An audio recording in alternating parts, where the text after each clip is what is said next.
کہو کہ جو احکام مجھ پر نازل ہوئے ہیں میں ان میں کوئی چیز جسے کھانے والا کھائے حرام نہیں پاتا، بجز اس کے کہ وہ مرا ہوا جانور ہو یا بیت لحو یا سور کا گوشت، کہ یہ سب ناپاک ہیں، یا کوئی گناہ کی چیز ہو کہ اس پر اللہ کے سوا کسی اور کا نام لیا گیا ہو، اور اگر کوئی مجبور ہو جائے لیکن نہ تو نافرمانی کرے اور نہ حد سے باہر نکل جائے تو تمہارا پروردگار بخشنے والا مہربان ہے۔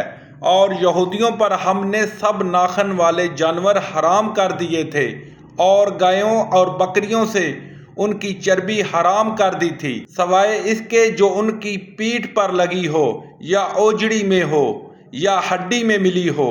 یہ سزا ہم نے ان کو ان کی شرارت کے سبب دی تھی، اور ہم تو سچ کہنے والے ہیں۔ اور اگر یہ لوگ تمہاری تکذیب کریں تو کہہ دو تمہارا پروردگار صاحب رحمت وسیع ہے، مگر اس کا عذاب گنہگار لوگوں سے نہیں ٹلے گا۔ جو لوگ شرک کرتے ہیں وہ کہیں گے کہ اللہ چاہتا تو ہم شرک نہ کرتے، اور نہ ہمارے باپ دادا شرک کرتے، اور نہ ہم کسی چیز کو حرام ٹھہراتے۔ اسی طرح ان لوگوں نے تکذیب کی تھی جو ان سے پہلے تھے، یہاں تک کہ ہمارے عذاب کا مزہ چکھ کر رہے۔ کہہ دو کیا تمہارے پاس کوئی سند ہے؟ اگر ہے تو اسے ہمارے سامنے نکالو۔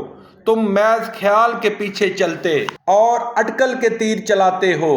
کہہ دو کہ اللہ ہی کی حجت غالب ہے، اگر وہ چاہتا تو تم سب کو ہدایت دے دیتا۔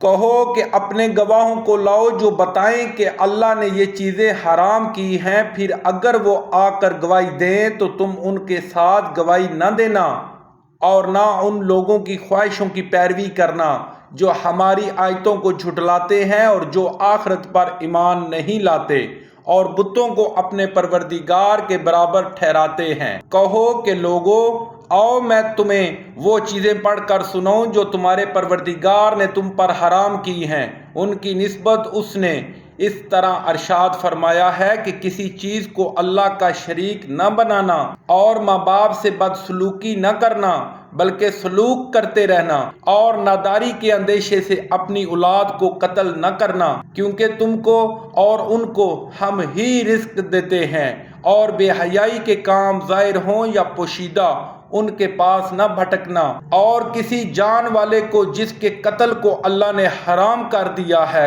قتل نہ کرنا مگر جائز طور پر، یعنی جس کا شریعت حکم دے۔ ان باتوں کا وہ تمہیں ارشاد فرماتا ہے تاکہ تم سمجھو۔